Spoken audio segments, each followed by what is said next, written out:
गुरुर्ब्रह्मा गुरुर्विष्णु गुरुर्देवो महेश्वरा ब्रह्मा तस्मै श्री गुरवे नमः। ओम ब्रह्मणे मूर्तिमते श्रीधारां शुद्धिहेदवे नारायण यदीन्द्राय तस्मै श्री गुरवे नमः। ओम श्रीनारायण परमगुरवे नमः। ഭഗവാൻ ശ്രീനാരായണ ഗുരുദേവ സ്വാമി തൃപ്പാദങ്ങളിൽ കോടി പ്രണാമം. SNDP യോഗം നാഗമ്പടം യൂണിയനിലെ ഏറെ ബഹുമാനപ്പെട്ട ഭാരവാഹികളെ, നാഗമ്പടം ശ്രീ മഹാദേവ ക്ഷേത്രത്തിലെ കമ്മിറ്റി അംഗങ്ങളെ, കോട്ടയം യൂണിയൻ ശ്രീനാരായണ ധർമ്മ പഠന കേന്ദ്രത്തിലെ ഏറെ ബഹുമാനപ്പെട്ട ഡയറക്ടർ, ഇവിടെ ഇന്ന് എത്തിച്ചേർന്നിരിക്കുന്ന എല്ലാ സജ്ജനങ്ങൾക്കും എൻ്റെ വിനീതമായ നമസ്കാരം. ഒരു മനുഷ്യജന്മം കൊണ്ട് പഠിച്ചാലും അറിഞ്ഞാലും പൂർത്തിയാകാനാവാത്ത വിധം വിപുലമായ ആശയങ്ങളും ആഴമേറിയ ദർശനങ്ങളും കൊണ്ട് നിറഞ്ഞു നിൽക്കുന്നതാണ് ഗുരുദേവ കൃതികൾ എന്ന് പറയുന്നത്. സ്വാമി തൃപ്പാദങ്ങളുടെ ഏറെ മഹത്തരമായിട്ടുള്ള അവസാന രചന എന്ന് വിശേഷിപ്പിക്കാവുന്ന ഒരു മഹത്തരമായിട്ടുള്ള മന്ത്രമാണ് ഹോമമന്ത്രം. എപ്പോഴാണ് ഹോമമന്ത്രം രചിച്ചത്? ഏത് സാഹചര്യത്തിലാണ് ഹോമമന്ത്രം രചിച്ചത്? ഒരിക്കൽ ആര്യ സമാജത്തിലെ സന്യാസിമാർ ശിവഗിരിയിൽ എത്തുകയും ശിവഗിരിയിൽ താമസിക്കുകയും ചെയ്തു. ആ ഒരു അവസരത്തിൽ പ്രഭാതത്തിൽ സന്യാസിമാർ ഹോമം നടത്തി. ആ ഹോമം അവസാനം വരെ ശ്രദ്ധിച്ച ഗുരുദേവൻ ഒരു ഹോമമന്ത്രം എഴുതി സന്യാസിമാരെ ഏൽപ്പിച്ചു. അത് വായിച്ച സന്യാസിമാർ പറഞ്ഞു, ഇത് വേദങ്ങളിൽ നഷ്ടപ്പെട്ട ഒരു ഭാഗമാണ് എന്ന്. അപ്പൊ തൃപ്പാദങ്ങൾ പറഞ്ഞു, നാം ഇത് ഇപ്പോൾ തയ്യാറാക്കിയതാണ് എന്ന്. 1925 ഹോമമന്ത്രം എഴുതപ്പെട്ടതെന്ന് കണക്കാക്കപ്പെടുന്നു. അങ്ങനെ 1925 മുതൽ ശിവഗിരിയിൽ എല്ലാ ദിവസവും രാവിലെ 4:30 പർണശാലയിൽ ഹോമമന്ത്രം നടത്തി വരുന്നു. ശിവഗിരി ഒരു ദിവസത്തെ പ്രഭാതം ആരംഭിക്കുന്നത് തന്നെ ഈ ശാന്തി ഹോമത്തോടു കൂടി തന്നെയാണ്. ഓം അഗ്നി തവ തേജസ്തദ്ഭ്രാമം അതസ്തം പ്രത്യക്ഷം ബ്രഹ്മാസി ത്വദീയ ഇന്ദ്രിയാണി മനോബുദ്ധിരിതി സപ്തജിഹ്വാ ദ്വൈവിഷ്യ ഇതി സമിതോ ജുഹോമി അഹമിത്യാജിം ജുഹോമി ത്വം ന പ്രസീദ പ്രസീദ ശ്രേയച്ഛ പ്രയച്ഛ പ്രയച്ഛ സ്വാഹ. ഓം ശാന്തി ശാന്തി ശാന്തി. ചെറുതാണ് എന്ന് തോന്നുന്നുവെങ്കിലും മഹത്തായ മന്ത്രമാണ് ഹോമമന്ത്രം. അപ്പോൾ ഹോമ മന്ത്രം രണ്ട് വാക്കുകളാണ്. മന്ത്രം എന്ന് വെച്ചാൽ എന്താണ്? നമ്മൾ പലപ്പോഴും കേൾക്കുന്നതാണ് മന്ത്രം. പലതരത്തിലെ മന്ത്രമുണ്ട്. അപ്പൊ ഈ മന്ത്രം എന്ന് വെച്ചാൽ എന്താണ്? മനനത്രാണേ മന്ത്രം, ഇത് മന്ത്ര എന്നാണ് പറയുന്നത്. അതായത് മനസ്സിനെ ത്രാണനം ചെയ്യാൻ അഥവാ രക്ഷിക്കുവാൻ വേണ്ടിയുള്ളതിനെയാണ് മന്ത്രം എന്ന് പറയുന്നത്. മനനം നിമിത്തം സ്വന്തം സ്വരൂപത്തെ കുറിച്ച് മനസ്സിലാക്കുകയും താൻ ആരാണ് എന്ന അവബോധം ഉണ്ടാക്കിയെടുക്കാൻ ഒരു സാധകനെ സഹായിക്കുന്നതാണ് മന്ത്രം എന്ന് പറയുന്നത്. ഈ മന്ത്രജപത്തിലൂടെ താൻ ആരാണെന്നും തന്റെ ഉദ്ദേശ ലക്ഷ്യം എന്താണെന്നും തന്റെ ജീവിതത്തിന്റെ ലക്ഷ്യം എന്താണ് എന്നും കൃത്യമായ ബോധ്യം നമുക്ക് മനസ്സിലാക്കി തരുന്നതാണ് മന്ത്രം എന്ന് പറയുന്നത്. അപ്പോൾ ഹോമം എന്ന് വെച്ചാൽ എന്താണ്? നമുക്ക് പലതരത്തിലെ ഹോമങ്ങൾ അറിയാം, അല്ലേ? ഹോമം എന്ന് പറയുന്നത് ദേവന്മാരെ ഉദ്ദേശിച്ചുകൊണ്ട് അഗ്നിയിലേക്ക് സമർപ്പിക്കുന്നതിനെയാണ് ഹോമം എന്ന് പറയുന്നത്. ഇവിടെ ദേവന്മാർ എന്ന് ഉദ്ദേശിക്കുന്നത് ഗണപതി ആവാം, സുബ്രഹ്മണ്യനാവാം, ദേവിയാവാം, ശിവഭഗവാൻ ആവാം, ആരുമാകാം. അപ്പൊ ദേവന്മാരെ ഉദ്ദേശിച്ചുകൊണ്ട് അഗ്നിയിലേക്ക് സമർപ്പിക്കുന്നതിനെയാണ് ഹോമം എന്ന് പറയുന്നത്. ഒരു അഗ്നികുണ്ഡമുണ്ടാക്കി അതിൽ അഗ്നി ജ്വലിപ്പിച്ച് ആ അഗ്നിയിലേക്ക് ഏത് ദേവനെയാണോ ഉദ്ദേശിക്കുന്നത് ആ ദേവനെ ഉദ്ദേശിച്ചുകൊണ്ട് അഗ്നിയിലേക്ക് സമർപ്പിക്കുന്ന ഹവിസ്സുകൾ, ഹോമദ്രവ്യങ്ങളെ ദേവന്മാരിലേക്ക് എത്തിച്ചു കൊടുക്കുകയാണ് അഗ്നി ഭഗവാൻ ചെയ്യുന്നത് എന്നാണ് സങ്കല്പം. അപ്പൊ ഇതിനെയാണ് നമ്മൾ ഹോമം എന്ന് പറയുന്നത്. അപ്പൊ ഹോമ മന്ത്രം എന്ന് പറയുമ്പോൾ ഒരു മനുഷ്യൻ അവന്റെ ഉദ്ദേശം എന്താണ്, അവനെ കുറിച്ചുള്ള അവബോധം മനസ്സിലാക്കി തരുവാൻ വേണ്ടി സ്വാമി തൃപ്പാദങ്ങൾ സ്പഷ്ടമായിട്ട് രചിച്ച കൃതിയാണ് ഹോമമന്ത്രം. ഇതൊരു സംശയം നമുക്കുണ്ടാവാം. തൃപ്പാദങ്ങൾ ബ്രഹ്മമായി കണക്കാക്കുന്നത് അഗ്നിയെയാണ്. പഞ്ചഭൂതങ്ങളിൽ എന്തുകൊണ്ടാണ് സ്വാമി തൃപ്പാദങ്ങൾ അഗ്നിയെ പരബ്രഹ്മമായിട്ട് കണക്കാക്കുന്നത്? മറ്റ് ഭൂതങ്ങളെ സംബന്ധിച്ച് അഗ്നിക്ക് പ്രത്യേകതയുണ്ട്. അഗ്നി സ്വയം പ്രകാശിക്കുകയും അത് മറ്റുള്ളവരിലേക്ക് പ്രകാശിപ്പിക്കുകയും ചെയ്യുന്ന കഴിവുള്ളതാണ് അഗ്നി എന്ന് പറയുന്നത്. അഗ്നി എന്ന് പറയുന്നത് അതിന് ചൂടും പ്രകാശവും തരാൻ സാധിക്കും.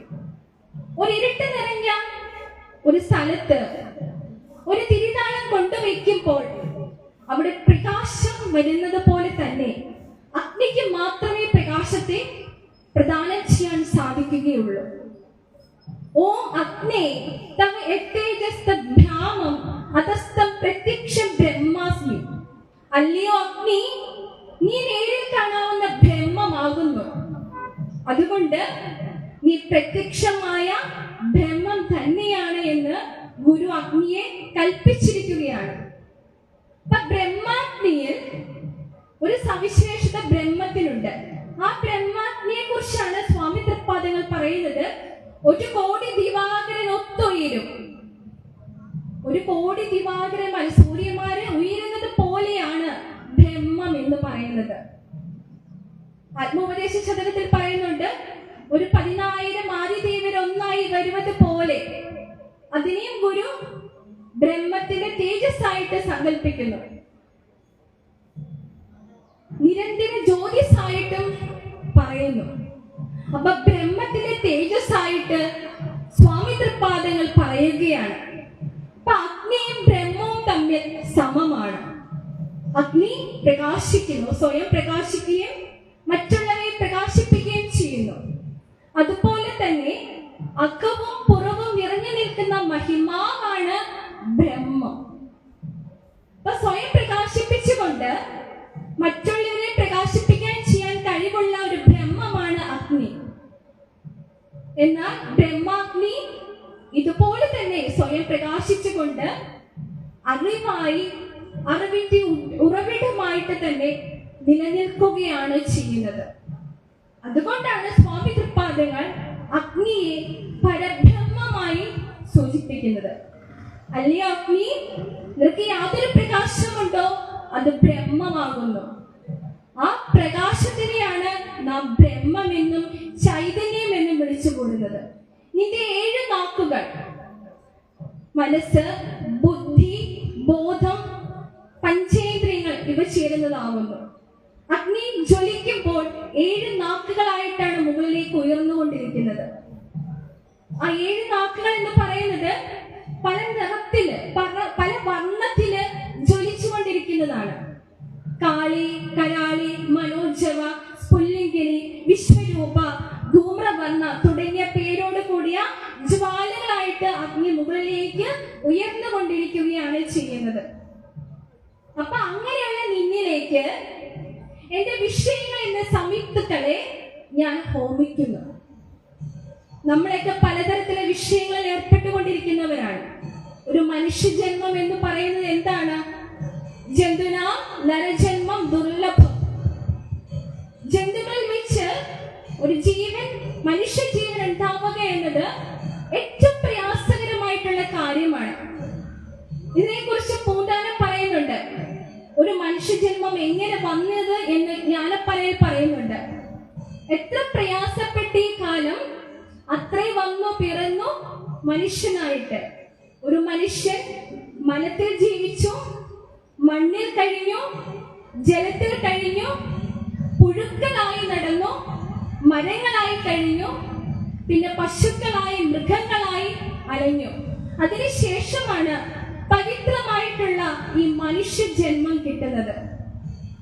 പിണ്ടനദിൽ നമ്മൾ പ്രാർത്ഥിക്കും, രേതസ്സു തന്നെ ഇത് രക്തമോടും കലർന്നു, നാദൻ തിരുണ്ടരുവതായി നടുവിൽ കിടന്നേ, മാതാവുമില്ല അവിടെ അന്ന് പിതാവുമില്ല, എൻ താതൻ വളർത്തിയവനാണ് ഇവനെന്ന് ശംഭോ.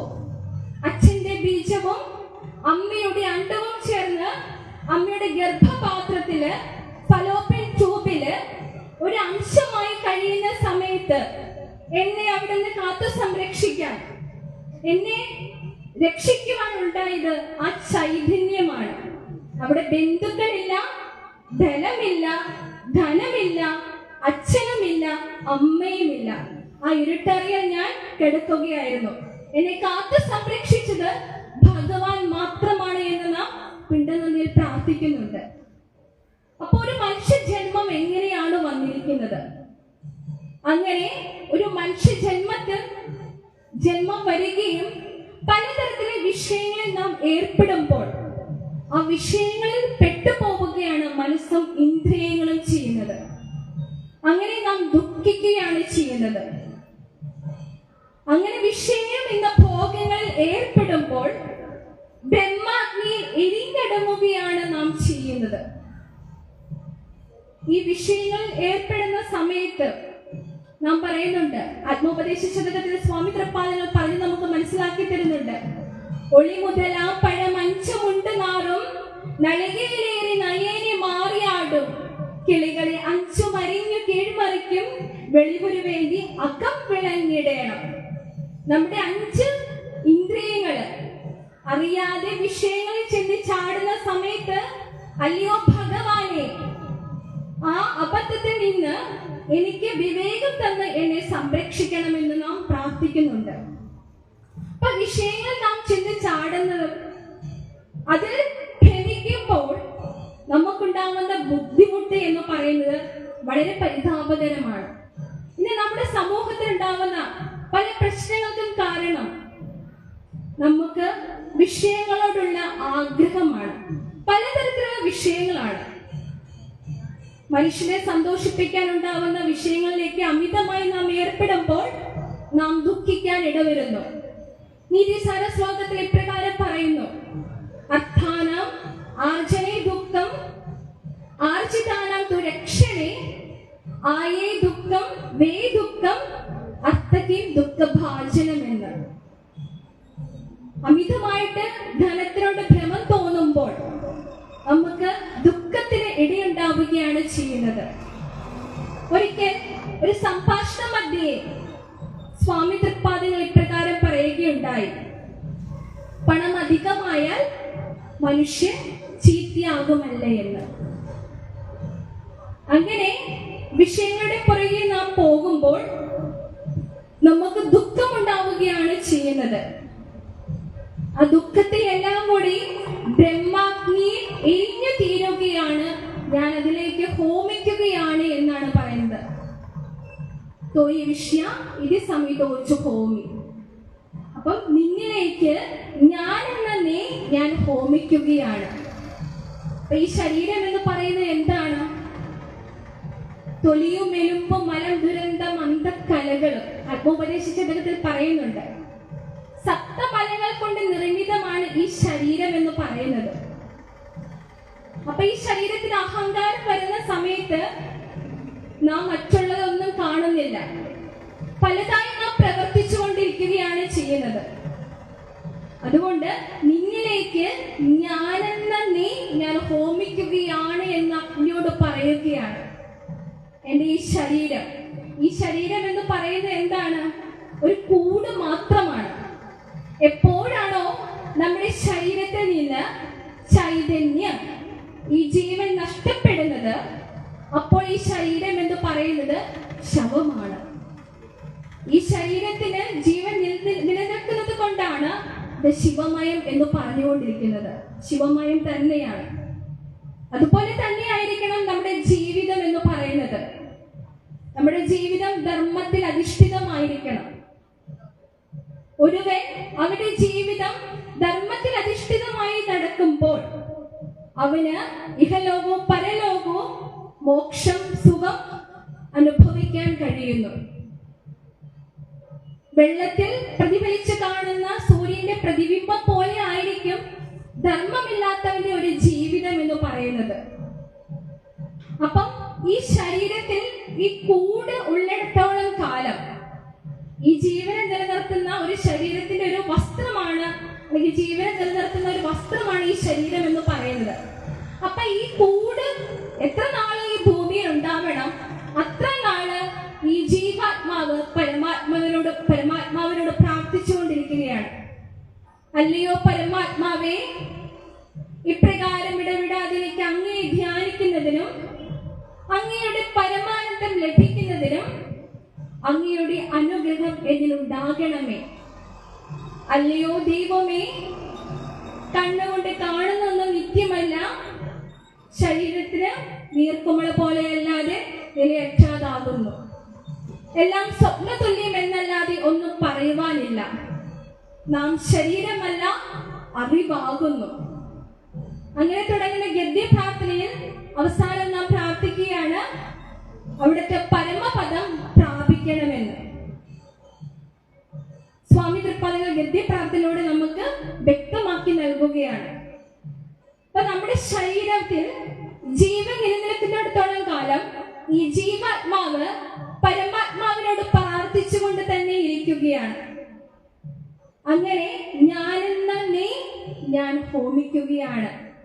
നീ ഞങ്ങളിൽ പ്രസാദിച്ചാലും ഐശ്വര്യവും തേജസ്സും തന്ന് അനുഗ്രഹിച്ചാലും ഈ സ്വാഹ എന്ന് പറയുന്നു അല്ലെ.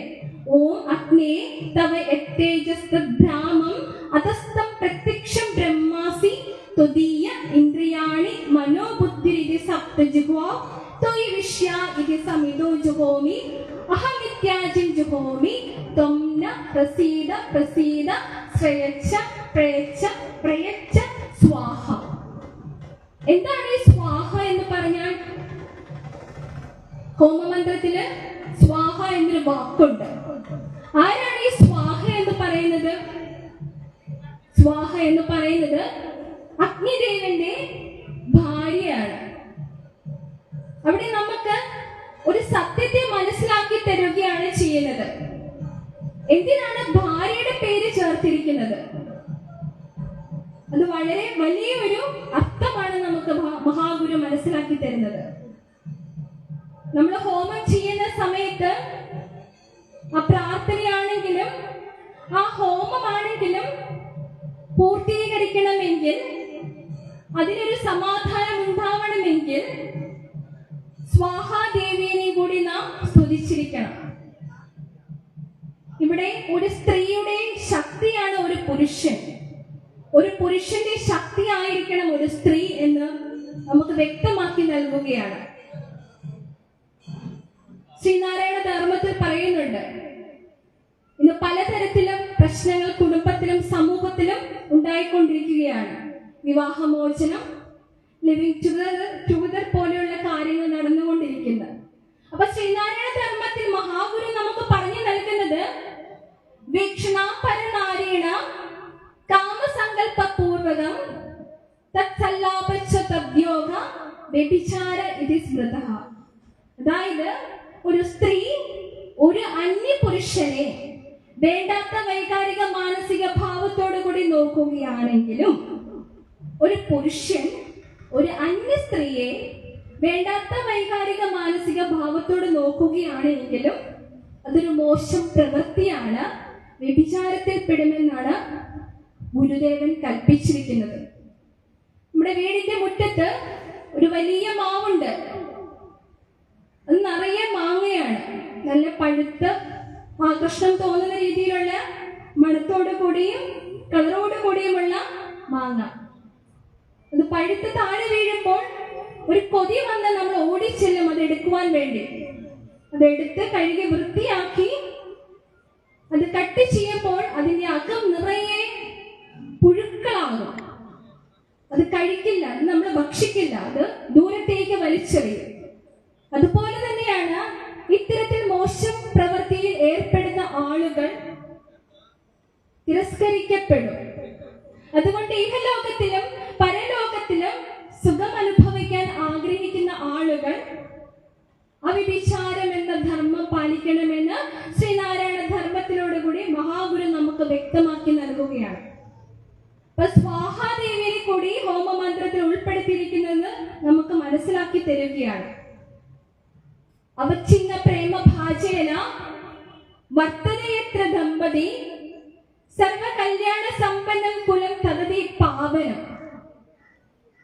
ഒരു ദാമ്പത്യ ജീവിതം എന്ന് പറയുന്നത്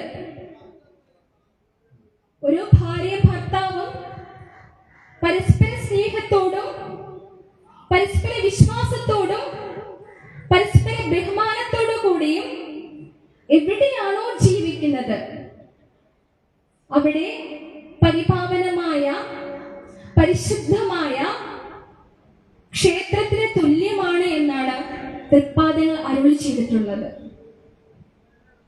അതുകൊണ്ട് ഒരു പുരുഷന്റെ ശക്തി എന്ന് പറയുന്നത് ഒരു സ്ത്രീയാണ്, ഒരു സ്ത്രീയുടെ ശക്തി എന്ന് പറയുന്നത് ഒരു പുരുഷനാണ്.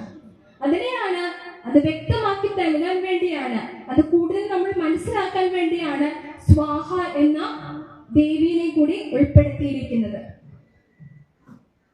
അപ്പൊ നമ്മുടെ ജീവിതത്തില്, നമ്മുടെ കുടുംബത്തില്, കുടുംബം എന്ന് പറയുന്നത് കുടുംബം ഇമ്പമുള്ളതാണ്. അപ്പൊ കുടുംബത്തിൽ എല്ലാവരും ഒത്തൊരുമിച്ചിരുന്ന് ഹോമമന്ത്രം ചൊല്ലുമ്പോൾ അത് ശരിക്കും ഒരു പ്രാർത്ഥനയാണ്. ഈ പ്രാർത്ഥന എന്ന് പറയുന്നത് വളരെയധികം ശക്തിയുണ്ട്. അതിന് ഒരു കഥയുണ്ട്. ഒരിക്കൽ ഒരു കപ്പലിൽ ആളുകൾ യാത്ര ചെയ്തുകൊണ്ടിരിക്കുകയാണ്. അങ്ങനെ യാത്ര ചെയ്യുന്ന സമയത്ത് കപ്പല് കടലിന്റെ നടുഭാഗം വെച്ച് മുങ്ങിപ്പോവുകയാണ്. അതിൽ 2 പേര് മാത്രമേ രക്ഷപ്പെടുന്നുള്ളൂ, ബാക്കിയുള്ളവരെല്ലാം മരിച്ചു. ഈ 2 പേര് നീന്തി ഒരു ദ്വീപിലെത്തി. ദ്വീപിലെത്തിയിട്ട് അവർ തമ്മിൽ പരസ്പരം പറഞ്ഞു, നീ മറുവശത്ത് പോയി പ്രാർത്ഥിക്കോ, ഞാൻ ഇന്ന വശത്ത് പ്രാർത്ഥിക്കാമെന്ന് പറഞ്ഞു. 2 ഭാഗത്തായി വേർതിരിഞ്ഞു. 2 ആളുകളും പ്രാർത്ഥിക്കുവാൻ തുടങ്ങി. അങ്ങനെ ഒരു ഫ്രണ്ട് പ്രാർത്ഥിക്കുകയാണ്, ദൈവമേ എനിക്ക് വിശക്കുന്നു, എന്റെ വിശപ്പ് മാറ്റാനുള്ള ഭക്ഷണം എനിക്ക് നൽകണമേ എന്ന് പ്രാർത്ഥിക്കുകയാണ്. അങ്ങനെ പ്രാർത്ഥിക്കുന്ന സമയം കുറച്ച് കഴിയുമ്പോൾ അങ്ങ് ദൂരെയായിട്ട് ഒരു മരത്തിന്റെ മുകളില് കുറച്ച് ഭക്ഷിക്കാൻ പറ്റുന്ന ഫലങ്ങൾ കാണുകയാണ്. ഈ മനുഷ്യൻ ഓടിപ്പോയി ആ മരത്തിന്റെ മുകളിൽ കയറി ആ ഫലങ്ങളെല്ലാം പറിച്ചു കഴിച്ചു. തന്റെ കൂട്ടുകാരന് വേണമെന്നോ ചോദിച്ചതേയില്ല. പിന്നെ പ്രാർത്ഥിക്കാൻ തുടങ്ങുകയാണ്, ദൈവമേ, എനിക്ക് നല്ല വസ്ത്രമില്ല, ഉടനെ തന്നെ എനിക്കൊരു വസ്ത്രം തന്ന് എന്നെ അനുഗ്രഹിക്കണേ എന്ന്. അല്പസമയം കഴിഞ്ഞപ്പോൾ അങ്ങ് ദൂരെ കുറച്ച് സ്ഥലത്ത് എന്തോ ഒരു സംഭവം കിടക്കുന്നതായി കണ്ടു. ഓടിപ്പോയി ചെന്ന് നോക്കിയപ്പോൾ ഒരു വസ്ത്രമാണ്. ഇയാൾ അതെടുത്ത് ധരിച്ചു. അപ്പോഴും തന്നെ കൂട്ടുകാരന് വേണമോ എന്ന് ചോദിക്കുന്നില്ല. പിന്നെയും പ്രാർത്ഥിക്കുകയാണ്, ദൈവമേ, എത്ര ദിവസമായി ഞാൻ ഈ ഒരു ദ്വീപിൽ വന്നിട്ട്, ഇവിടുന്ന് രക്ഷപ്പെടാനുള്ള ഒരു മാർഗം എനിക്ക് കാട്ടിത്തരണമേ എന്ന്. അങ്ങനെ പ്രാർത്ഥിച്ചിരിക്കുന്ന സമയത്താണ് ആ ദ്വീപിന്റെ സൈഡിലായിട്ട് ഒരു തോണി കിടക്കുന്നത് കാണുന്നത്. ഓടുകയാണ്, അവിടുന്ന് രക്ഷപ്പെടാൻ വേണ്ടി ഓടി ആ തോണിയിൽ കയറുകയാണ്. അപ്പോഴാണ് ഒരു അശരീരി കേൾക്കുന്നത്, ഒരു ശബ്ദം കേൾക്കുന്നത്, നീ എങ്ങോട്ടാണ്? ഉടനെ തന്നെ മറുപടി പറയുകയാണ്, ഞാൻ രക്ഷപ്പെടണ്ടേ, നീ നിന്റെ കൂട്ടുകാരനെ വിളിക്കുന്നില്ലേ എന്ന് ചോദിക്കുകയാണ്. അപ്പൊ തിരിച്ചു മറുപടി പറയുകയാണ്, എന്റെ കൂട്ടുകാരൻ ഒരു നിർഭാഗ്യവാനാണ്. ഇത്ര നേരവും ഞാൻ പ്രാർത്ഥിച്ച പ്രാർത്ഥനയാണ് ഈശ്വരൻ കേട്ടത്. അതുകൊണ്ട് അവനെ കൊണ്ട് ഞാൻ പോവുകയാണ് എങ്കിൽ ഈ തോണി ഈ ജലത്തിൽ മുങ്ങി ഞാനും മരിക്കും. ഉടനെ തന്നെ ആശരീരി തിരിച്ചു പറയുകയാണ്, എന്നാൽ നിനക്ക് തെറ്റി, നിന്റെ പ്രാർത്ഥനയല്ല ദൈവം കേട്ടത്. ആ കൂട്ടുകാരൻ പ്രാർത്ഥിച്ചത് ഇപ്രകാരമാണ്, ദൈവമേ, എന്റെ കൂട്ടുകാരൻ പ്രാർത്ഥിക്കുന്ന പ്രാർത്ഥന അങ്ങ് സാധിച്ചു കൊടുക്കണേ, നിനക്ക് വേണ്ടിയാണ് അവൻ പ്രാർത്ഥിച്ചു കൊണ്ടിരിക്കുന്നത്. ഇതാണ് ലോക സമസ്ത സുഖിനോ ഭവന്തു എന്ന് പറയുന്നത്. അപ്പം ഒരുവിന് നല്ലതും അന്യനല്ലലും ചേർപ്പൊരുതൊഴിൽ ആത്മവിരോധി ഓർത്തിടേണം. പരന് പരം പരിതാപമേകിടുന്നോർ എരിനരകാപ്തിയിൽ വീണെരിഞ്ഞിടുന്നു.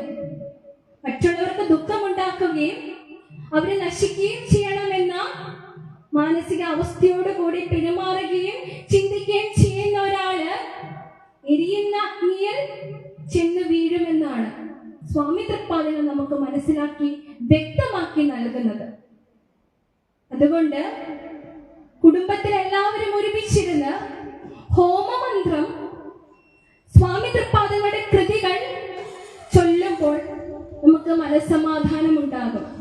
പഞ്ചശുദ്ധികളില് മനഃശുദ്ധിയും ഇന്ദ്രശുദ്ധിയും ഒക്കെ നമുക്ക് ഉണ്ടാവുന്നത് പ്രാർത്ഥനയോട് കൂടിയാണ്. അപ്പോൾ പ്രാർത്ഥനയ്ക്ക് വളരെയധികം ഇമ്പോർട്ടൻ്റ് ആണ് നമ്മുടെ ജീവിതത്തിൽ. സ്വാമി തൃപ്പാദങ്ങൾ നമ്മുടെ ദുരിതപൂർണമായ ജീവിതത്തിന് ഒരു മോക്ഷം ഉണ്ടാവാൻ വേണ്ടി ഒരു മാർഗം നമുക്ക് കാണിച്ചു തന്നതാണ് ഹോമമന്ത്രത്തിലൂടെ. അപ്പൊ ആ പ്രത്യക്ഷമാകുന്ന അഗ്നിയെയാണ് പരബ്രഹ്മമായിട്ട് സ്വാമി തൃപ്പാദങ്ങൾ വർണ്ണിച്ചിരിക്കുന്നത്, കണക്കാക്കപ്പെട്ടിരിക്കുന്നത്. അങ്ങനെ നമുക്ക് തയ്യാറാക്കി തന്ന ഹോമമന്ത്രത്തെ കുറിച്ച് പഠിക്കുകയും മനസ്സിലാക്കുകയും തൃപ്പാദങ്ങളിലേക്ക് കൂടുതൽ അടുക്കുകയും ചെയ്താൽ നമ്മുടെ ഈ ജീവിതത്തിന് അർത്ഥമുണ്ടാവും. സ്വാമി തൃപ്പാദങ്ങളെ മനസ്സിൽ ധ്യാനിച്ചുകൊണ്ട് ഹോമമന്ത്രം എന്ന എൻ്റെ ഒരു വിഷയത്തെ ഭഗവാന്റെ കാലുകളിൽ സമർപ്പിച്ചുകൊണ്ട് ഞാൻ എൻ്റെ വാക്കുകൾ നിർത്തുന്നു. നന്ദി, നമസ്കാരം.